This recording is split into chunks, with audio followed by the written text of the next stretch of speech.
Hello everyone, space the world of interior में आप सबका बहुत बहुत स्वागत है।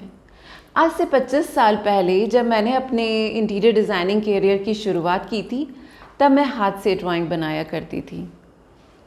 इन 25 सालों में बहुत कुछ बदला, बहुत सारी टेक्निक्स चेंज हुई और अब सारी ड्राइंग्स कंप्यूटर्स पे बनती हैं। लेकिन जो नहीं बदले वो हैं डिज़ाइन प्रिंसिपल्स। जैसे 7 सुर होते हैं, जैसे 7 रंग होते हैं, वैसे ये 7 डिज़ाइन प्रिंसिपल्स हमेशा हम लोगों के साथ रहते हैं। हमारी डिज़ाइन प्रिंसिपल सीरीज़ में आप सबका बहुत बहुत स्वागत है। Space the world of interior के इस चैनल पर इंटीरियर डिज़ाइनिंग से जुड़े हुए हर पहलू से मिलने के लिए आप हमारे इस चैनल को सब्सक्राइब करें और इसको शेयर करें। आज हम बात करने जा रहे हैं रिदम की, रिपीटेशन की और हार्मनी की। डिज़ाइन प्रिंसिपल्स के ये 3 प्रिंसिपल्स आपको लेकर चलेंगे एक बहुत ही खूबसूरत जर्नी पर। देखिए, कभी मैं बात करती हूँ रेशियो और प्रोपोर्शन और स्केल की, यानी मैथमेटिक्स की, और कभी मैं बात करती हूँ रिदम की। यही खूबी है डिज़ाइन प्रिंसिपल्स की। हर एक पहलू को छूते हैं ये, ताकि हमारे जीवन से जुड़ी हुई चीज़ों के बारे में या हमारे उन वर्क प्लेस पे या हमारे रहने के घरों में हम उस पूर्णता को महसूस कर सकें।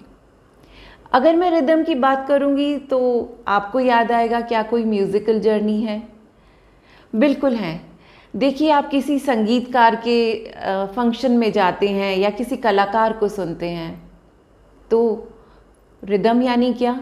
रिपीटेशन ऑफ नोट्स, तभी तो एक धुन बनती है। और वो जब धुन आप सुनते हैं तो सबसे ज़्यादा तालियां कहाँ पड़ती हैं? जब वो हायर नोट्स पे होते हैं या बहुत सबसे लोअर नोट्स पे होते हैं, तभी सबसे ज़्यादा तालियां पड़ती हैं। इसी तरह से जब हम इंटीरियर डिज़ाइनिंग के अंदर रिदम को यूज़ करें तो सिर्फ एक सिंगल टोन पे या एक फ्लैट लेवल पे नहीं जाना है। रिदम के लिए हम भी यूज़ कर सकते हैं हायर नोट्स को, लोअर नोट्स को, ताकि हमारे डिज़ाइन के अंदर एक वाव फैक्टर्स आ सके, एक एक्स फैक्टर आ सके, एप्रिसिएशन मिल सके, ताली मिल सके, लोग पसंद कर सकें। तो जब आप रिदम की बात करें तो उसके लिए ज़रूरी है रिपीटेशन। जैसे कि मैंने पहले भी कहा, नोट्स को हम रिपीट करते हैं, एक धुन बनती है। इसी तरह से डिज़ाइन एलिमेंट में भी हम रिपीटेशन करते हैं या रिपीट करते हैं, शेप्स को रिपीट करते हैं, तो बिल्डिंग्स के अंदर एक सिमेट्री या एक हार्मनी मिलती है। मैं जब कॉलेज में पढ़ती थी तो मेरी एक बिल्डिंग की मुझे बड़ी याद ताज़ा है। वो बिल्डिंग बड़ी स्पेशल थी। मैं उस बिल्डिंग को देख के सोचती थी, पता नहीं ये किस मूड में बनाई गई होगी। जानते हैं क्यों? क्योंकि उन्होंने किसी भी शेप को उस बिल्डिंग में नहीं छोड़ा था। वहाँ पर रेक्टेंगल विंडोज़ भी थी, वहाँ पर स्क्वायर विंडो भी थी, वहाँ पर सर्कुलर विंडो भी थी, ओवल भी था, ट्रायंगल भी था।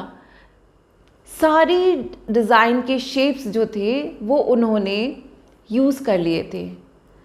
यहाँ मैं एक बात कहना चाहती हूँ, just for the sake of creativity कुछ भी नहीं कर सकते, कुछ भी बनाना या कुछ भी कर देना कि हमें क्रिएटिव करना है, वो डिज़ाइन के साथ में बहुत बड़ा अत्याचार हो जाता है। होता क्या है, जब हम इस तरह की किसी बिल्डिंग को देखते हैं तो वहाँ पर उसको एज अ होल एक यूनिट की तरह आप कभी नहीं देख पाते, बिखर जाता है, फोकस नहीं हो पाता। तो अगर आपको कभी भी कहीं भी ऐसा कुछ खटकता है, ऐसा लगता है हम यहाँ फोकस नहीं कर पा रहे हैं, तो समझ लीजिए वहाँ पर डिज़ाइन प्रिंसिपल्स की बिल्कुल अवहेलना की गई है। ये खूबी है। अगर आपको हार्मनी को लेकर के आना है तो हार्मनी कैसे लाएंगे? देखिए, अगर आपने कोई रस्टिक रूम का डिज़ाइन करना है तो वहाँ पर सिल्क नहीं चाहिए, वहाँ पर स्मूथ फिनिश नहीं चाहिए, वहाँ पर ग्लॉसी फिनिश नहीं चाहिए, वहाँ पर चाहिए जूट, वहाँ पर चाहिए कॉटन, वहाँ पर चाहिए वुडन फट्टे। तो इस तरह की फीलिंग लाने के लिए, हार्मनी लाने के लिए जो भी डिज़ाइन एलिमेंट्स हैं, जो भी प्रोडक्ट हैं, जो भी मटेरियल है, उनके अंदर एक सामंजस्य बिठाना पड़ता है, एक तालमेल बिठाना पड़ता है। तभी जाकर के उनमें रिदम आती है, तभी जाकर के उनके अंदर एक मूवमेंट बनता है, तभी जाकर के हम उन चीज़ों के साथ में कनेक्ट हो पाते हैं। इसी तरह से अगर आप कोई बहुत ही खूबसूरत एक विक्टोरियन स्टाइल चेयर बना रहे हैं तो उसके साथ के अंदर बिल्कुल नहीं जाएगा कॉटन, वहाँ पर सिल्क चाहिए, वहाँ पर जरदोज़ी का वर्क चाहिए। तो ये सारी चीज़ें जो आपको डिज़ाइन को हाईलाइट करने में हेल्प करें, उन सारी चीज़ों को समझते हुए अगर आप यूज़ करेंगे तो आपके डिज़ाइन में रिदम भी आएगा, आपके डिज़ाइन में मूवमेंट भी आएगा। हमारी आँखों को जैसे वो गाइड करेगा डिज़ाइन कि यहाँ से देखते हुए आगे बढ़ते जाइए। इन चीज़ों को एंजॉय करते हुए आप इस एनवायरनमेंट के साथ में घुल मिल जाइए। तो वो सब करने के लिए हमें बहुत सारी चीज़ों को मिला करके काम करना है। डिज़ाइन प्रिंसिपल्स के ये जो सारे सिद्धांत हैं, ये कभी ये नहीं कहते कि मुझे अकेला चाहिए, अकेला लेकर के चलिए, सिर्फ बैलेंस पर ध्यान दीजिए, सिर्फ प्रोपोर्शन पे ध्यान दीजिए। नहीं, हमें सारे डिज़ाइन प्रिंसिपल्स को जब एक साथ यूज़ करना है तो हमारी उसमें मैथमेटिक्स भी आ जाएगी, हमारे उसमें म्यूज़िक भी आ जाएगा, रिदम भी आ जाएगी और हारमनी भी आ जाएगी। तो इन सारी चीज़ों को यूज़ करने के लिए, साथ में लेकर के चलने के लिए आपको क्या करना है, आपको ये समझना है कि हमें कोई ऐसी चीज़ नहीं करनी जो आँखों को खटके, जो हमें लगाए अरे यार ये क्या है यहाँ पर, अरे ये आउट ऑफ फोकस चीज़ होती जा रही है। इन सारी चीज़ों से बचने के लिए simple rule, balance, proportion, scale, repetition. और रिपीटेशन के लिए तो बहुत ही खूबसूरत चीज़ कर सकते हैं। मैं हमेशा क्या करती हूँ, कभी भी किसी भी चीज़ को कोई कलर लेना चाहती हूँ, मैं कोई स्पेशल वॉलपेपर किया है, मगर उसमें से मैं कोई एक कलर पकड़ती हूँ और उसको रिपीट करती हूँ।